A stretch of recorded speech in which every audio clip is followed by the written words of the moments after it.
하나님의 말씀은 고린도후서 12장 말씀입니다.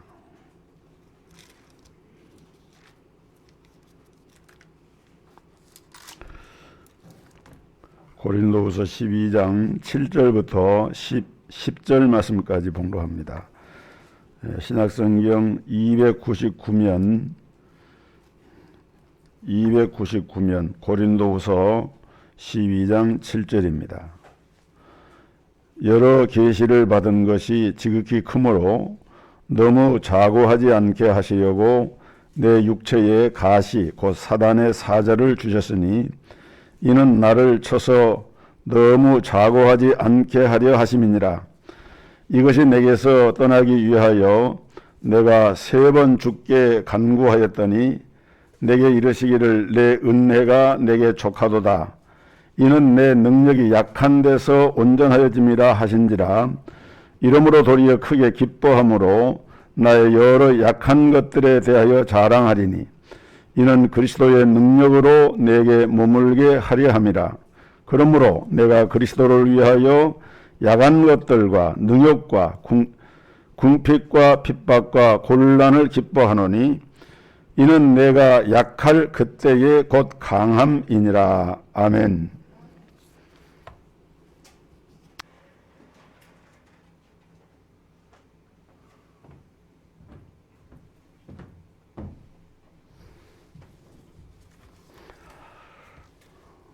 오늘 가시의 은혜라 하는 제목으로 말씀의 은혜를 함께 나누겠습니다.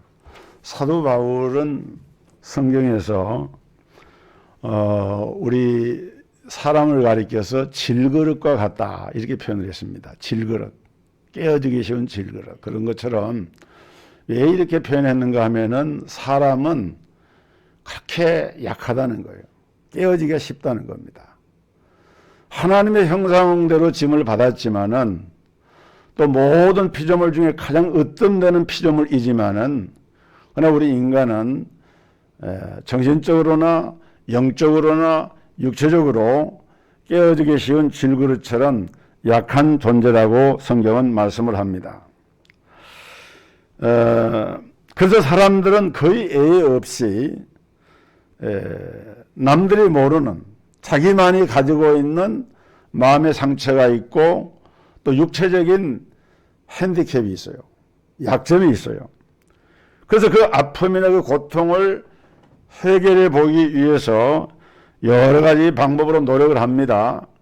그런데 그것이 마음에 원하는 것처럼 쉽게 해결되지가 않습니다. 그럴 때 사람들은 어떤 생각하느냐? 왜 이런 고통이 나에게 이렇게 오는가? 그러면서 어떤 사람은 하나님을 원망하거나 불평하기도 하고 또 그 고통 때문에 그래서 나는 늘 불행하다 이렇게 생각을 하기도 합니다. 여러분 성경에 보면은 많은 사람들이 이런 아픔의 문제로 고통을 당한 사실을 알 수가 있는데 예를 들어서 야곱 같은 사람은 환도뼈가 유골이 되어서 지체 장애인의 삶을 살았어요. 다리를 쩔뚝쩔뚝 거리면서 그렇게 살아야만 했습니다.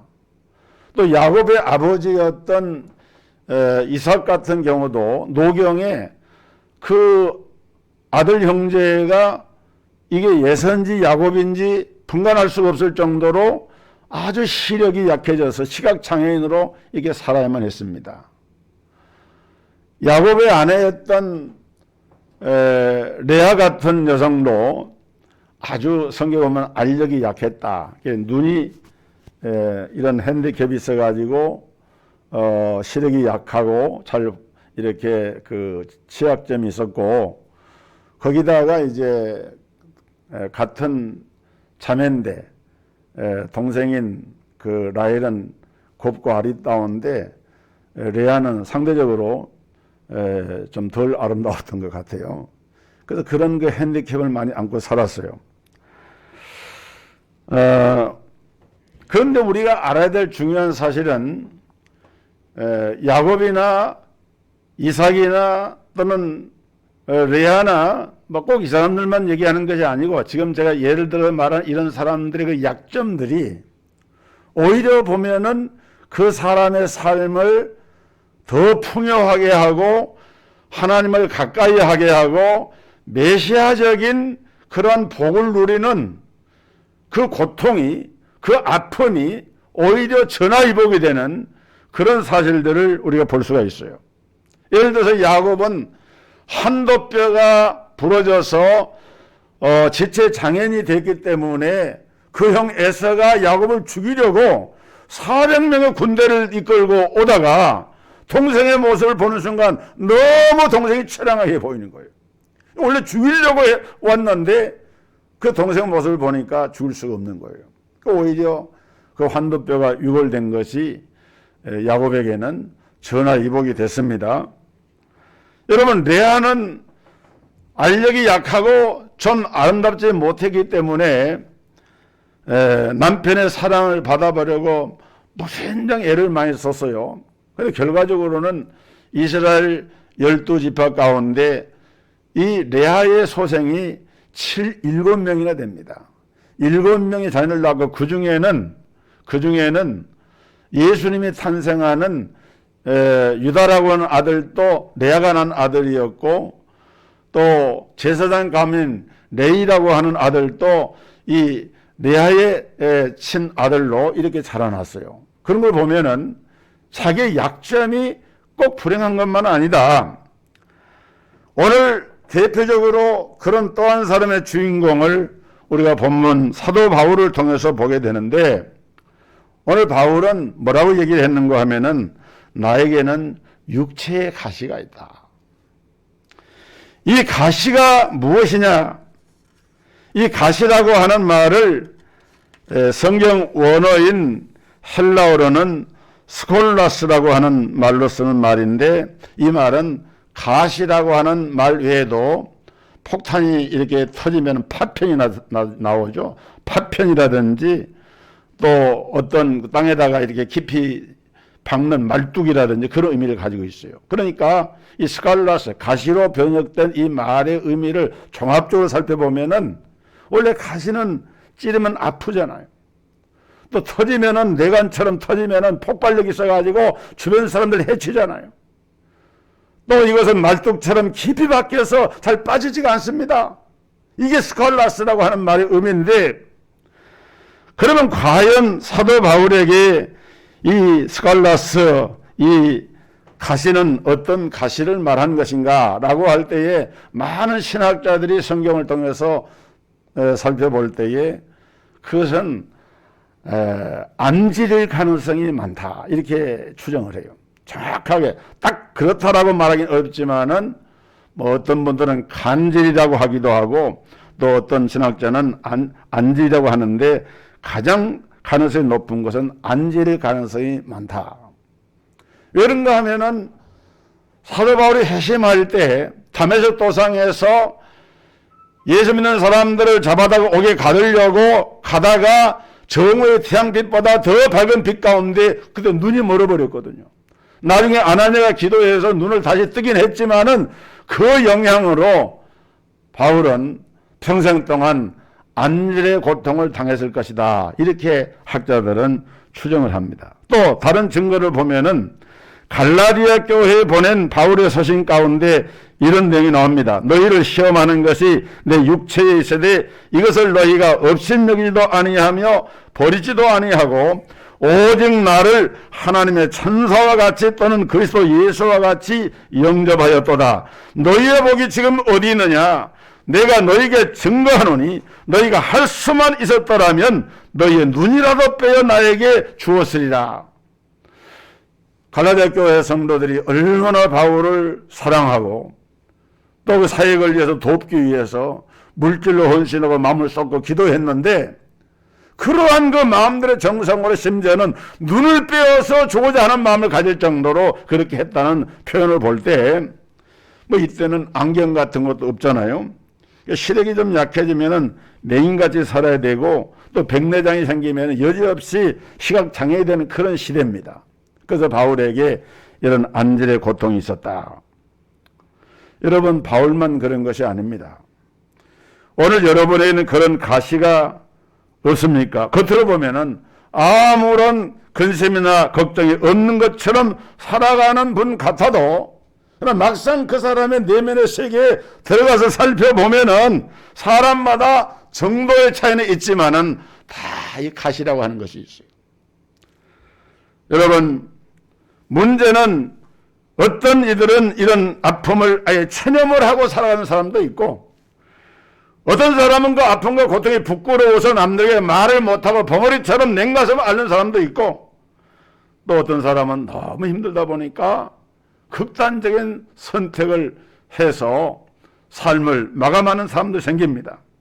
그런데 오늘 하나님께서 우리에게 주신 이 말씀을 잘 살펴보면은 육체의 가시라고 하는 것은 그 자체는 고통이지만은, 그러나 그 고통을 통해서 하나님은 더 유익하게 하시고 아름답게 하시고 오히려 우리에게 은혜를 주시는 방편으로 이 가시를 사용하신다라고 하는 것을 말씀하고 있는 것입니다.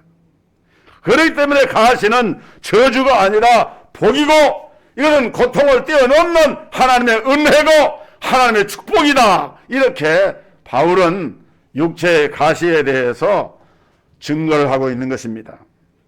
그렇다면 오늘 우리가 가지고 있는 이 육체의 가시는 우리에게 어떤 은혜를 주느냐? 첫째는 가시는 우리를 교만하지 않도록 만들어줍니다. 오늘 본문 배경 고린도후서 12장은 이제 사도 바울의 간증인데 1절에서부터 6절까지 오늘 보면 읽지는 않았지만은 그 내용을 보면은 바울이 자기 간증을 합니다. 내가 삼층천의 세계에 올라가서 신비한 것을 체험을 했다.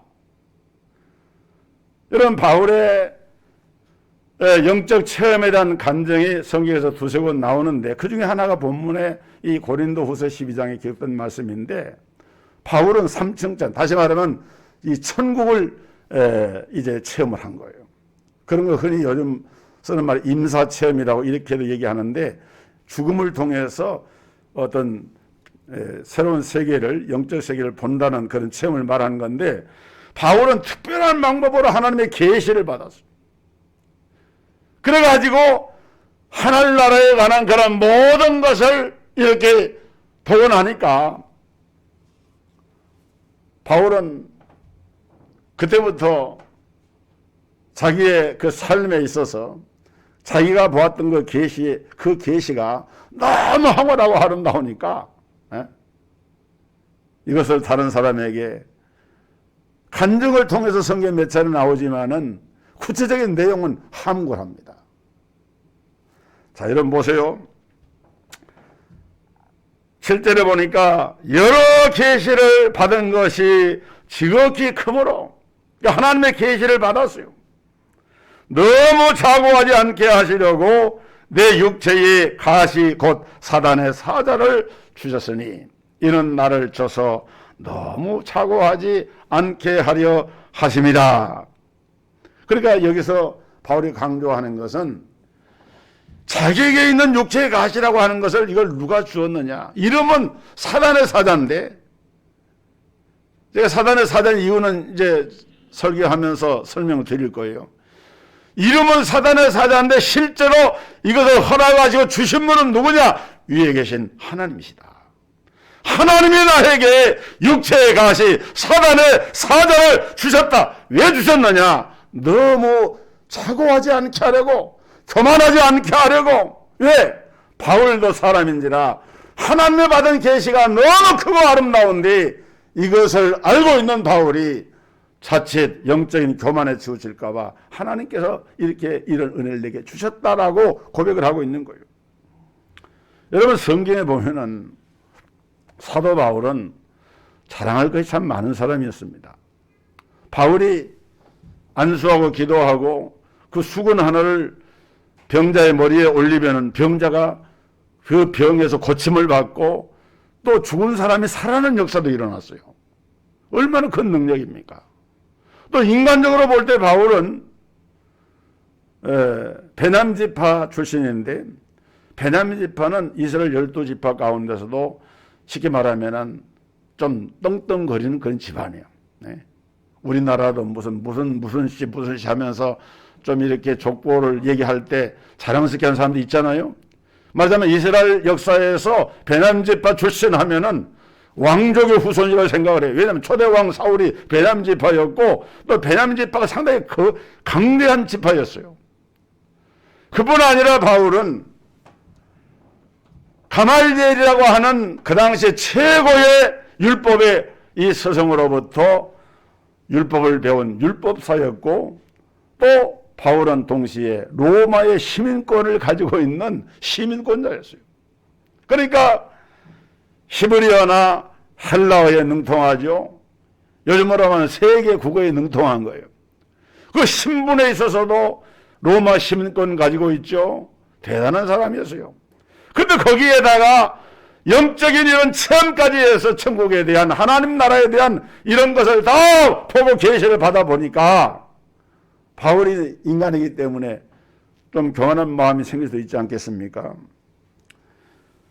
그야말로 그는 교만에 빠질 가능성이 농후했습니다. 그래서 하나님께서 그에게 가시라고 하는 것을 이렇게 딱 주셨는데 사도 바울도 처음에는 몰랐어요. 기도하는 가운데 그걸 안게 된 거예요. 하나님 앞에 3번이나 그 가시가 없어지도록 사라지도록 기도를 했다 그 말이죠. 그런데 바울은 기도하는 중에 그걸 압니다. 그리고 깨닫고 감사를 했어요. 사랑하는 성도 여러분, 오늘 저와 여러분도 조심을 해야 될 것이 있는데 그것이 뭐냐? 모든 일이 만사가 쉽게 잘 풀리고 내 원하는 뜻대로 형통케 되어지고 그것만이 좋은 것이 결코 아니라는 거예요. 오히려 성공했을 때, 일이 잘 됐을 때 오히려 그때가 내가 교만해지기 쉬운 위험의 때라고 하는 사실을 성경은 경고합니다. 여러분, 우리 하나님은 가장 싫어하시는 것이 있는데 그것이 뭐냐? 하나님 앞에 교만한 자세를 갖는 거예요. 왜 교만이 하나님이 싫어하시는 것이냐? 교만한 사람은 하나님을 섬기지 않습니다. 하나님을 의식하지 않아요. 하나님을 무시합니다. 그리고 하나님이 말씀을 하실 때 자기 생각을 앞세워서 그 하나님의 말씀에 불순종을 하는 거예요. 그래서 하나님은 교만한 자를 물리치시고 겸손한 자에게 은혜를 베푸신다 그랬어요. 유명한 주석가인 윌리엄 버클레이가 쓴 책 가운데 이런 얘기가 나옵니다. 4사람의 랍비가 기도하는 중에 하나님을 목격하는 신비스러운 체험을 했습니다. 그 중에 벤자민이라고 하는 사람은 그 영광을 보고 너무 놀라서 그냥 죽고 말았어요. 그 다음에 벤소마라고 하는 사람은 정신이 미쳐버렸어요. 3번째 사람인 아이리라고 하는 사람은 자기가 체험한 것이 최고라고 하면서 마침내 교만해져서 이단자가 되고 말았고, 마지막 한 사람인 아칸이라고 하는 사람 한 사람만 전보다 더 좋은 신앙의 사람으로 살았다. 유명한 조석가인 윌리엄 바클레이 주석 가운데 그 인용한 글 가운데 그런 내용이 나옵니다. 우리라고 다르지 않습니다. 오늘 밤에 당장 하나님이 여러분에게 나타나셔가지고 막 신비한 것을 막 보여주시고 또 우리 죄를 막 들춰내 주시고 말씀을 하시면 여러분 어떻게 될 것 같아요? 네. 저부터 교만해져서 자기가 뭐나 되는 것처럼 이렇게 생각이 쉽기 때문에 사도 바울은 하나님의 종으로서 말씀 사역자로서 전도자로서 필요하니까 계시를 보여주시고 로마 시민권도 허락해 주시고 하나님께서 율법도 다 공부하도록 하셨지만은 거기다가 그대로 두면은 가시가 없으면은 바울이 교만해질 것을 하나님은 뻔히 보이시기 때문에 그래서 가시를 허락해 주신 거예요. 그래서 바울은 나중에 이걸 깨닫고 보니까 아하, 이게 하나님의 은혜구나. 잠언 16장 18절에 교만은 패망의 선봉이요 거만한 마음은 넘어짐의 앞잡이니라 말씀을 했는데, 우리 하나님은 우리가 교만해서 하나님을 데려가지 않도록 하기 위해서 우리에게 가시를 주실 때가 있는 것입니다. 그러면 여러분, 하나님께서 우리에게 가시를 주신 이 목적을 바로 깨달고 행여라도 여러분 가운데도 가시가 있다면은 그 가시로 인해서 원망하고 불평할 것이 아니라 오히려 가시를 주신 하나님 앞에 감사하는 성도가 되기를 주의 이름으로 축복합니다. 가시는 하나님의 은혜예요. 두 번째로 가시는 우리 하나님과의 관계를 올바로 유지하게 해줍니다. 바울은 하나님께 가시를 제거해 달라고 3번 기도했습니다. 8절에 보면 이것이 내게서 떠나가게 하기 위하여 내가 3번 주께 간구하였더니, 아마 바울도 어느 정도 기도 응답 받기 전에라도 기도하는 사람, 영적인 사람이니까 모든 것이 하나님 주권 아래에 있으니까 그 처음에 하나님께 기도했을 거예요. 그런데 응답이 없어요. 두 번째 또 기도했어요. 역시 응답이 없습니다. 3번째 기도했는데 그때 하나님께서 뭐라고 말씀하시느냐? 나에게 이르시기를 9절에 내 은혜가 네게 족하도다. 이는 내 능력이 약한 데서 온전해짐이라 하신지라. 그러므로 도리어 크게 기뻐함으로 나의 여러 약한 것들에 대하여 자랑하리니 이는 그리스도의 능력이 내게 머물게 하려 함이라. 이게 고백을 해요. 내 은혜가 네게 족하다. 하나님이 바울에게 하신 말씀입니다. 그러니 그 가시를 그대로 가지고 있는 것이 좋겠다. 바울이 인간적으로 생각해 볼 때는 그게 아니죠. 이 가시가 너무 힘들고 복음을 전하는데 장애가 되고 이런 가시가 없으면 더 효과적으로 복음을 전할 수 있고 보다 많은 사람들에게 하나님의 덕을 세우면서 영광을 드러낼 수 있겠다라고 생각을 하는데 하나님의 생각은 그게 아니었어요. 내 은혜가 네게 족하다. 결국 사도 바울은 그 응답을 받고 기뻐하고 감사하고 있습니다. 그러고 더 나아가서 자기의 약한 것을 자랑을 하고 있어요. 그는 자기 몸에서 가시가 해결된 것도 아닌데 그 고통과 아픔 그리고 환경이 바뀐 것도 아닌데 오히려 자랑을 합니다. 그 이유가 무엇이냐? 가시에 대한 고정관념이나 이런 인식이 바뀌어진 거예요. 아, 이 가시라고 하는 것이 꼭 나쁜 것이 아니네. 단지 고통이고 저주로만 생각했던 그 가시가 사실은 하나님의 은혜라라고 하는 것을 바울은 오히려 이것을 깨닫게 된 겁니다. 그래서 그는 가시를 보는 눈이 달라졌고 가시를 은혜로 받아들임으로 하나님과의 올바른 관계를 세우는데 결정적인 기여를 하게 됩니다. 여러분에게는 어떤 가시가 있습니까? 어떤 종류이든지 가시는 아픈 거예요. 어떤 때는 죽고 싶을 정도로 힘이 들 수도 있어요. 그러나 이런 가시가 꼭 우리에게 고통만을 안겨주는 것이 아니라 그것이 하나님이 허락하신 가시일 때는 오히려 은혜가 되고 유익이 된다는 것을 말씀을 합니다. 그 가시가 우리로 하여금 하나님과 멀어지지 않게 만들고 바른 선택을 할 수 있도록 하나님과의 바른 관계를 가질 수 있도록 해준다고 하면은 그것은 오히려 내게 고난이나 고통이 아니라 유익이 되는 거예요. 그래서 시편에 보면 시편 기자가 고난당한 것이 내게 유익이라. 내가 주님 허락하신 고난을 통해서 주의 율례와 법도를 배우게 되었나이다. 이 고백을 한 겁니다. 사단 마귀는 가시로 인한 고통을 우리가 겪을 때 그때 좋은 기회로 생각을 하고 시험을 합니다. 뭐라고 시험하느냐? 너 예수 믿는데 왜 그 모양이냐? 너 주의 종이라고 하는데 왜 그런 고통을 그렇게 벗어나지 못하고 살고 있느냐? 여러분 어떻게 들어보면 좋은 말이고 나를 위한 말 같지만은 그건 사실은 마귀가 하는 말이에요. 욥이 고난당할 때 엘리바스, 빌다, 소발, 엘리후 네 친구가 와가지고 막 공격을 하잖아요. 네?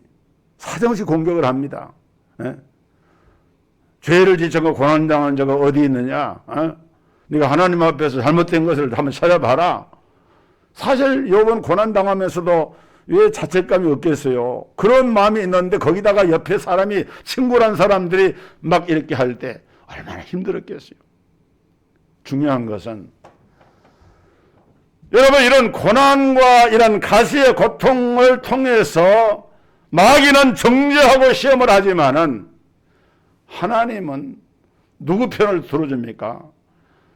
욥의 친구의 말을 들어준 것이 아니라 결국에 보면은 욥이 배전의 축복을 받게 되고, 욥이 전에는 내가 죽게 대해서 기로 듣기만 하여 샀더니 이제는 눈으로 주를 배웠나이다. 하나님을 직접 대면하는 그런 신앙의 승리자로 욥을 견고하게 세워주시는 이런 역사가 일어나고 있는 것을 볼 수가 있습니다.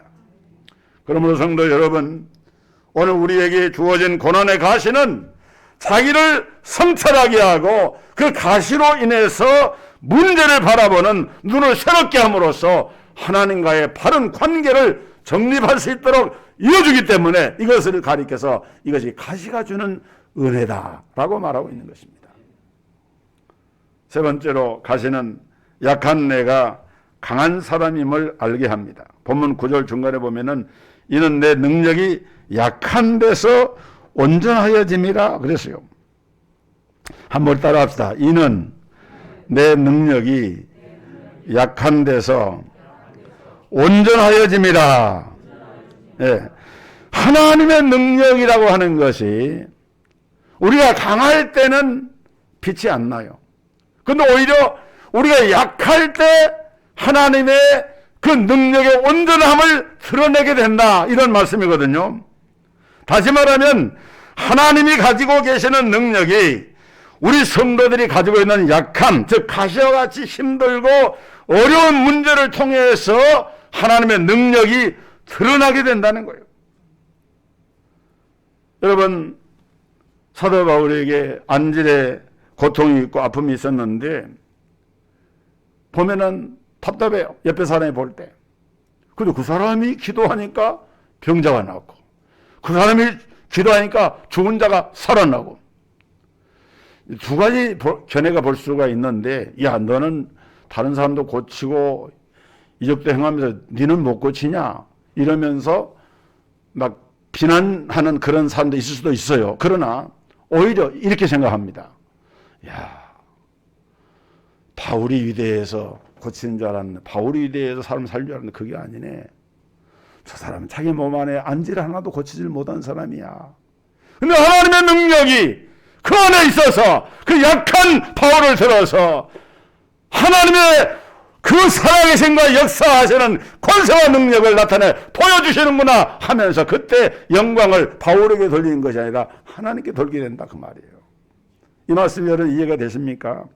만약에 바울의 육체가 가시가 없었다면 내가 했다고 착각할 것이고, 그러면은 하나님의 능력을 사람들이 믿지 못하게 될 것입니다. 그래서 하나님은 우리에게 우리 힘으로 해결하기 어려운 가시를 주어서 약한 자가 되게 하시는 것은 그 자녀들을 일부러 슬프게 하려고 하는 데 있는 것이 아니라 하나님이 영광을 받으시고 하나님의 그 권세와 능력을 드러내는 도구로 약한 나를 들어 쓰시는 하나님의 방법이라는 말씀입니다.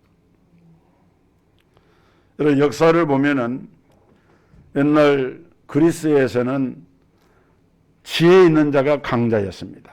로마에서는 힘이 있는 군사적인 영웅이 강자였어요. 또 고대 유대 사회에서는 아주 율법에 능통한 자가 강자였습니다. 그렇다면 오늘날 우리가 살고 있는 이 시대에는 누가 강자인가? 기술이 있는 사람, 그렇죠? 전문적인 기술이 있는 사람, 또 육체적으로나 뭐 어떤 권력이나 이런 힘 있는 사람, 그리고 돈이 많은 사람, 돈과 권력과 세상의 전문적인 기술을 가진 사람들이 득세하고 그 사람들을 강자라고 일컫는 이런 세대에 우리가 살고 있습니다. 그러나 우리 성도들은 생각을 바꾸셔야 됩니다. 지혜나 기술이나 힘이나 돈이나 이런 것으로 자신의 강함을 자랑하지 말고 진정한 강자는 누구이냐? 하나님께 무릎 꿇고 기도하는 자, 하나님의 능력으로 살기를 염원하면서 하나님을 의지하는 자가 진정한 강자인 줄로 믿습니다. 이게 진짜 강자예요. 그래서 하나님은 우리를 강자로 쓰시기 위해서 가시를 주셨어요. 10절에 보면 그러므로 내가 그리스도를 위하여 약한 것들과 능력과 궁핍과 핍박과 곤고를 기뻐하노니 이는 내가 약한 그때에 강함이라. 그러게 우리는 가장 연약할 때 하나님의 능력이 우리 안에서 역사하는 때인 줄을 믿으시기를 바랍니다. 왜 그래요? 그때 내가 하나님께 진정한 기도를 드리기 때문에.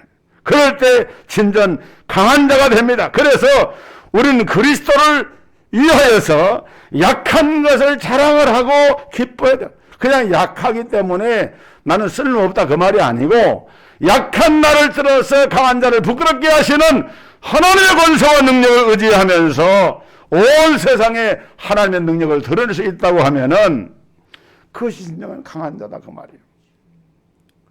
여러분, 진흙이 그냥 이렇게 굳어 있으면은 토기장이가 아무리 좋은 토기장이라 할지라도 자기 기술을 다 나타낼 수가 없습니다. 토기장이의 그 능력과 기술은 흙이 부드럽고 연할 때에 온전히 나타나게 됩니다.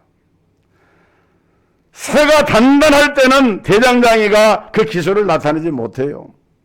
불에 달궈져서 밀가루처럼 풀매에 들어갔다가 나왔을 때 이 쇳덩어리가 연해진 다음에 그 대장장이가 마음껏 망치로 쳐서 원하는 그런 도구를 만드는 것처럼 내가 스스로 강하다고 교만에 빠져 있을 때 그때는 하나님의 능력이 나타날 수 없습니다. 그러나 내가 가시로 인하여서 약해져 있을 때, 우리가 상한 갈대처럼 되어 있을 때, 심령의 상처를 입고 있을 때, 육신이 병들었을 때, 삶 가운데 실패를 경험했을 때, 정말 하나님 앞에서 나의 나됨이 모든 것을 하나님의 은혜인 줄 알고 하나님을 의지하게 될 때에, 그때에 하나님의 능력이 나타난다.